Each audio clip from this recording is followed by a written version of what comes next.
right now on 5 on your side at 10. Wednesday warm. The record that could fall tomorrow, and just how cold it will be as we head towards Veterans Day weekend.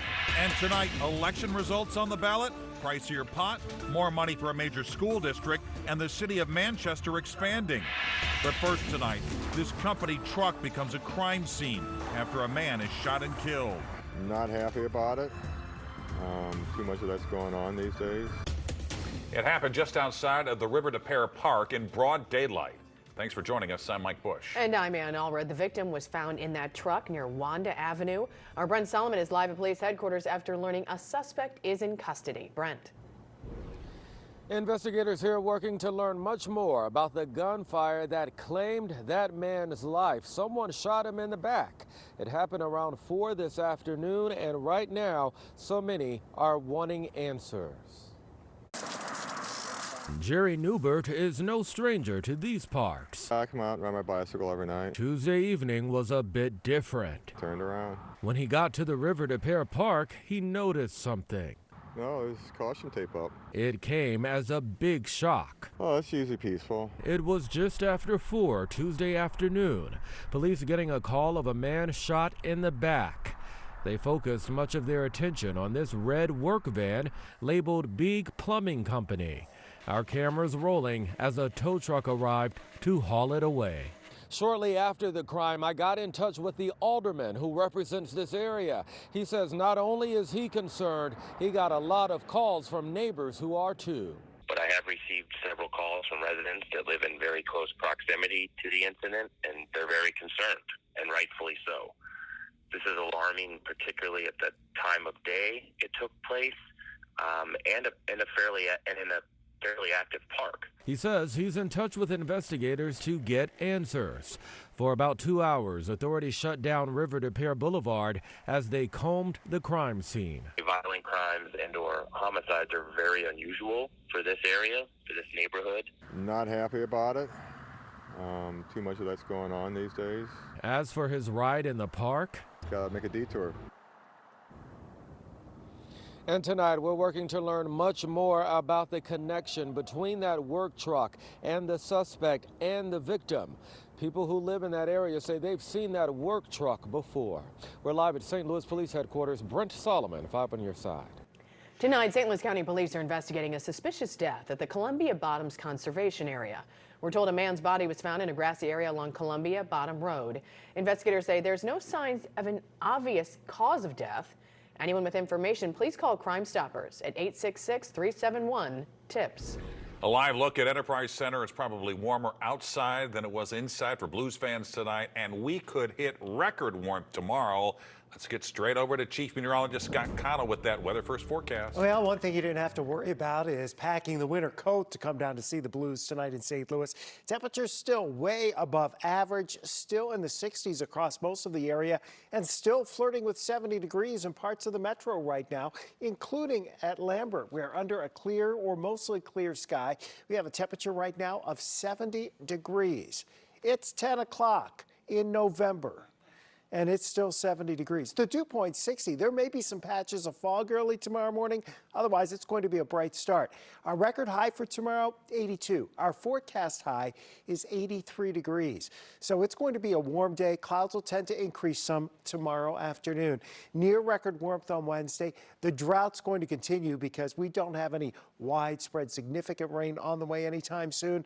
But there is a small chance some of us may see a sprinkle or a shower tomorrow, and especially as we head towards Thursday afternoon. We'll pinpoint those areas and look for some cold air, see where it actually is right now, because we know it's nowhere near Missouri or Illinois. The polls in Missouri closed 3 hours ago. Tonight, the results are coming in from today's municipal elections. Annexation, taxing recreational pot, and school security all on the ballot today. And 5 on your side political editor Mark Maxwell has been monitoring the big races for us tonight. Mark? Mike and Ann, the biggest campaign on local ballots tonight was in St. Louis County. It got the highest turnout, too. The question, would voters expand the Manchester city limits? Before we show you those results, both city voters and county voters had to say yes for it to pass. You might think of it like a marriage proposal where both parties had to say I do.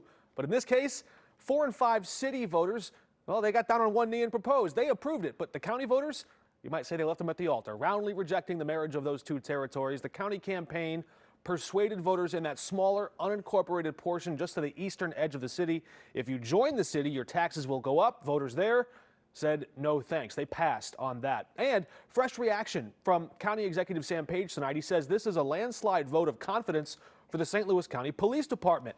Unincorporated residents get great services and enjoy low taxes. Let's take a look across the region now. Looks like pot prices are going up in 3 communities. In St. Charles, voters there approved adding a 3% sales tax to bolster the local budgets. We should have those results for you on screen or online. There's a look at St. Charles, 74% of the vote. A similar result in Arnold as well, where voters there also approved adding that 3% local tax on top of a 6% state sales tax. The measure of support is right about in line with the general overall approval rating we saw for voters who legalized recreational pot in this region last November. You see those results there. While we're talking about pot, the Manchester annexation vote, that means the city cannot add a 3% tax at those 2 marijuana shops just outside its borders on top of the county tax in place now. The failed annexation push likely makes a legal challenge to that 2 layers of local tax irrelevant at this point, at least for those 2 locations. All right, one more election to check in on real quick. If we go over to the Rockwood school districts, voters there said, give me the iPads, give me the Chromebooks, the upgrade the computer technology and security. We want to use the money there. We'll pay down debt later. The school board had asked voters to approve a tax shift, allowing them to divert $25 to $26 million away from debt service and toward these more tangible, immediate needs. Critics had cautioned moving that money from a long-term expense to a short-term one would prolong property tax pressure and make a tax cut less likely, but the school board said this move would not raise taxes now. That appeared to be all the cover voters needed to go ahead and free up that money to spend it now. All of tonight's results are running at the bottom of your screen. They're also available at KSDK.com. Just text the word results to 314-425-5355 and we can send you a link. Tonight, St. Louis residents got an opportunity to take their issues straight to city leaders. Mayor Tashara Jones hosted the first Cabinet in Community event at Herbert Hoover Boys and Girls Club. The mayor was joined by Police Chief Robert Tracy and other administration officials. Residents could also get information on jobs and support programs. A trial date has been set for the man accused of killing a Herman police sergeant and injuring another officer. Court records show Kenneth Lee Simpson will go on trial in January of 2026 in Franklin County. The trial has been moved from Gasconade County. The 35-year-old faces several charges, including first-degree murder for the shooting at a gas station back in March. Detective Sergeant Mason Griffith was killed. Officer Adam Sullentrump suffered serious injuries. Prosecutors are seeking the death penalty. Just a couple of hours ago, dozens of war veterans arrived home in St. Louis. Their trip to Washington, D.C. today marked a milestone for the Greater St. Louis Honor Flight. Our Robert Townsend was at St. Louis Lambert International Airport, where there was a special welcome home ceremony. 60 hometown heroes touched down here at Lambert International Airport to an enthusiastic crowd and lots of fanfare. It's amazing. I'm so impressed. 93-year-old Korean War veteran Carl Carley is just one of the many proud to be tapped as the Greater St. Louis Honor Flight's 3,000th veteran to fly to Washington, D.C. It went perfect. They had everything timed right to the minute. Everything was smooth. The veterans spent the day visiting war memorials, including Arlington National Cemetery and other popular tourist attractions. Hours later, the brave military men who proudly served their country returned to St. Louis to the open arms of their loved ones. It's about time. The Vietnam people were not welcome home, and this is a late arriving welcome, and it's well-deserved. A special salute to service and sacrifice. It's great. It's unbelievable. I mean, I don't know what to say about it. It's just... it's overwhelming. And a spectacular, well-deserved parade through the airport. Truly a historic trip and honor they'll treasure for a lifetime. Robert Townsend, 5 on your side.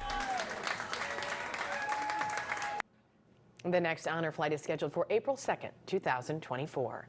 Veterans Day is Saturday, and the annual Veterans Day Parade will take place in downtown St. Louis. Look for the 5 on Your Side live bus. The route starts at 10:30 a.m. at 18th and Olive. It heads down 18th and turns east on Market. At 14th Street, the parade turns toward the Chestnut before ending on Tucker. And at 11:30, there will be a ceremony outside of Soldiers Memorial. He's reported from Middle East war zones for decades. It's a tragedy what's happening. Tonight, I sit down with former NBC foreign correspondent Martin Fletcher about the Israel-Hamas war hitting close to home. Plus his response to Congresswoman Cori Bush's comments on Israel. Hollywood comes to Maplewood. How St. Louis is serving as more than just a backdrop to an upcoming feature film. One more unusually warm day, and then we're back to more normal seasonable weather. But for how long? The pattern changes that may be coming toward Thanksgiving. Today marks 1 month since the Hamas terror attack on Israel. In the last 4 weeks, thousands of Israelis and Palestinians have been killed. Hundreds of Israeli hostages are still being held by Hamas. After weeks of airstrikes, tonight, Israeli forces are now starting their ground battle inside the Gaza Strip. Israel's Prime Minister Benjamin Netanyahu says the country will assume security responsibility in Gaza for a period of time, prompting this response from the White House. The president maintains his position that a reoccupation by Israeli forces is not the right thing to do. The U.S. government says it believes 400 U.S. citizens and their family members have now made it out of the Gaza border into Egypt, with hopes many more will be able to get out.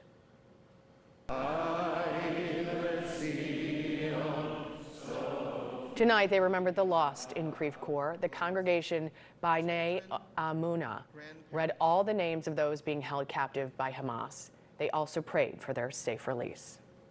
Well, the name Martin Fletcher is synonymous with war correspondence. He's reported on conflicts all over the world. He was in St. Louis this week offering a perspective of the Israel-Hamas war that goes beyond the headlines.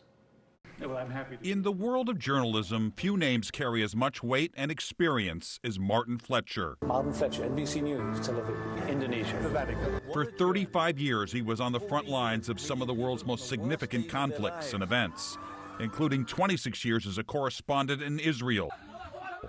And he offered a stark assessment of the Hamas attack on October 7th. And it was a spectacular failure by the army, by Israel's intelligence services, by Israel's government, to be so completely surprised. And the attack became personal when two of his family members, Judith Ronan and her daughter, Natalie, were taken hostage. They fortunately have since been released. The hostages are now with the Red Cross inside Israel. Although everyone's delighted they're free, it's not the end of the story for the family. 3 were killed and 7 are still held hostage. So too early to celebrate, obviously. Fletcher's experience provides him with a unique perspective. And for those like Congresswoman Cori Bush who say Israel is engaged in ethnic cleansing, Fletcher disagrees, saying Israel was literally warning civilians to leave what was about to become a war zone. It's a tragedy what's happening.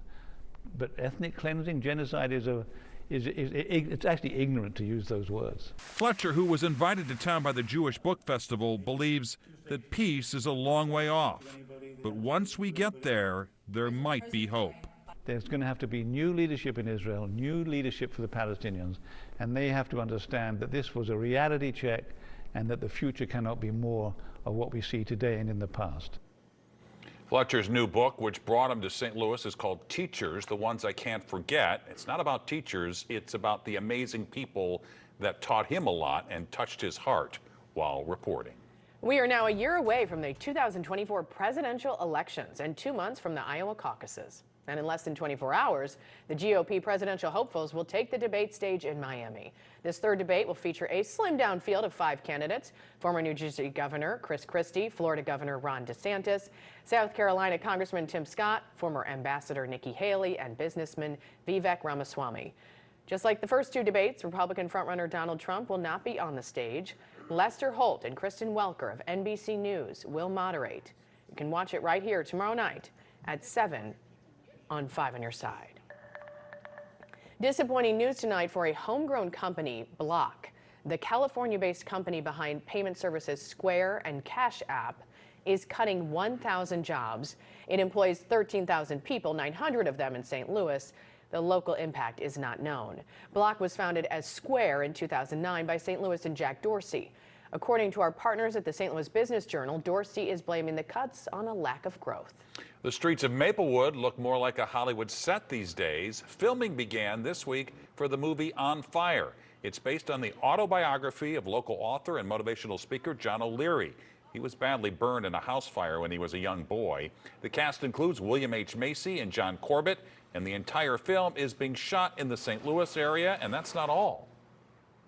They said, let's make this thing happen. It's been financed locally, so there are local investors that help to make this thing a reality. We passed a law to allow filming to again take place in the state of Missouri, and now we have 90 people on the ground, actors and crew in town here in St. Louis filming a story that's not about a little boy who got burned, but about a community who showed up for him.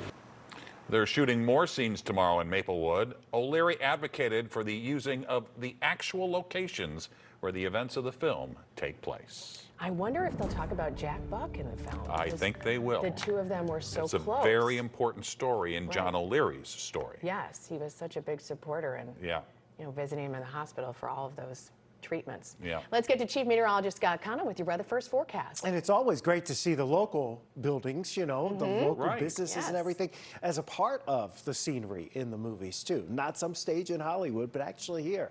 Hey, look out at Lambert tonight. You don't see too many planes up there at Lambert. That last bank of flights is still set to come in, and the flights have actually been running very much on schedule across much of the country today. There have been very few delays, and the delays that we have seen have been incredibly short, 15 or 20 minute delays, which for the end of the day, that's not bad at all. Look at these temperatures. The weather's been pretty quiet. That's part of the reason why, probably the big reason why. We're still close to 70 degrees. One more warm day tomorrow, but tomorrow we'll get more wind. And these leaves that Tom shot today with this beautiful photo that he shared from Arnold City Park, a lot of those are going to start flying tomorrow when those winds start gusting 20 to 25 miles per hour. So keep that in mind, but do try to enjoy what foliage is out there, still right at or just past peak from the metro area down along the Mississippi River into southern Illinois and southeastern portions of Missouri. 70 still at Lambert.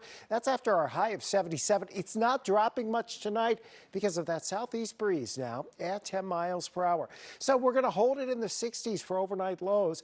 Partly cloudy. Think the breeze probably limits how much fog we see, but there could be a few patches of fog tomorrow, especially in areas where you could get the wind to maybe settle down for a couple of hours. But for most of us, not going to be a problem. The active weather, it's all well to our north. There's really no big weather system heading our way over the next couple of days. Sure, this front's going to slide through later tomorrow. It gets us back to about average temperature-wise. But when we're looking across the whole country, there are not a lot of places that are really cold. Sure, the northern Rockies, you'd expect it to be cold in the mountains, right? And then you've got to get up into Canada, but that's up around Hudson Bay, and it's not abnormally cold. So we're lacking in that cold air department, and we will be for several more days. As that front approaches, clouds will tend to increase tomorrow afternoon into tomorrow evening. Yes, there could be a spritz or a sprinkle. There's not going to be much. And then we'll clear out towards daybreak, and then more clouds start rolling in. This is for Thursday. More clouds rolling in Thursday afternoon into Thursday evening. And perhaps we have a little light rain as you head down towards Lesterville, Centerville, over towards Ironton, Annapolis, maybe Fredericktown, Farmington, but not much. So we're going to continue with our dry conditions and the drought. Heading into the weekend, Veterans Day Saturday should be a delightful day. Lots of sunshine, temperatures close to 60 for the highs in the afternoon and right around 60 as we head into Sunday. There is a little system sliding by to our north on Sunday, but your weekend overall is shaping up to be a doggone nice one around the St. Louis area. Clouds will be on the increase for tomorrow, up to 83. That should break the record high for the day. A slim chance tomorrow evening for a sprinkle spot shower, and that slim chance late on Thursday, mainly south of St. Louis. Then after, Thursday into the weekend, pretty close to your average high for this time of year, which is 59 degrees. And then we'll see temperatures bounce back into the mid-60s by the end of next week. Certainly not average tomorrow. No. All right, Scott, thanks. Frank is here with sports. Mike, the Mizzou coach has an interesting take on his quarterback. The Blues were trying to make it 3 in a row, and we're playing hit and run with Howard Richards, the former Mizzou All-American. The Sports Desk is sponsored by Jim Butler Chevrolet, the Midwest's #1 Chevy dealer 10 years running. The best thing to do when you've only played 11 games of an 82-game season is don't make any silly statements like the Blues don't look like a playoff team or they really are good. Well, I guess it's too late for that. Let's go to Enterprise for the Blues and Jets. 1-0 Jets in the first, and this is too easy. Neil Pionk walks in and beats Jordan Binnington. The Blues will bounce back, though. Robert Thomas, loose puck, spins and shoots. It's a goal now in 4 straight games. We have a 2-1 game. Third period, Binnington out of the net, and Kyle Connor makes him pay. It's 4-1. Braden Shen scored for the second consecutive game. Not enough. The Jets soar 5-2. Coach, about the pressure of the Jets. Well, we talked about it, and I thought we handled it well in the first period, and we did a good job. But again, it boils down to 60 minutes against this team, and we didn't have the 60 minutes tonight again. For the first time in 53 years, Mizzou will have 4 straight sellouts. Saturday should be special with Tennessee coming to town. The college football playoff rankings came out tonight. The Vols were 13th and Mizzou was 14th. Who knows? Maybe a New Year's Day bowl game is at stake on Saturday in Columbia. We do know the pride of Chaminade, Brady Cook, began the game against Georgia with a bang. This touchdown pass to Luther Burden. He ended it with a thud with a few interceptions. However, for the season, Cook has been quite good with 16 touchdowns and 5 picks. Talk to his coach about your quarterback. He's handled a lot of adversity in the past. I think this is just another step. You know, I don't think he understands when you're the quarterback that you're going to get too much praise and too much blame. And you know, he put us in a position to win the game, and unfortunately we just had a play right there that didn't work out. I think everybody involved in that play wishes they would have done something different, from me all the way down. We often play hit and run with a sports celebrity, and the pride of Southwest High School, Howard Richards, qualifies. An All-American in college, played for the Cowboys, a Mizzou analyst, and the CIA also. Howard, let's play hit and run.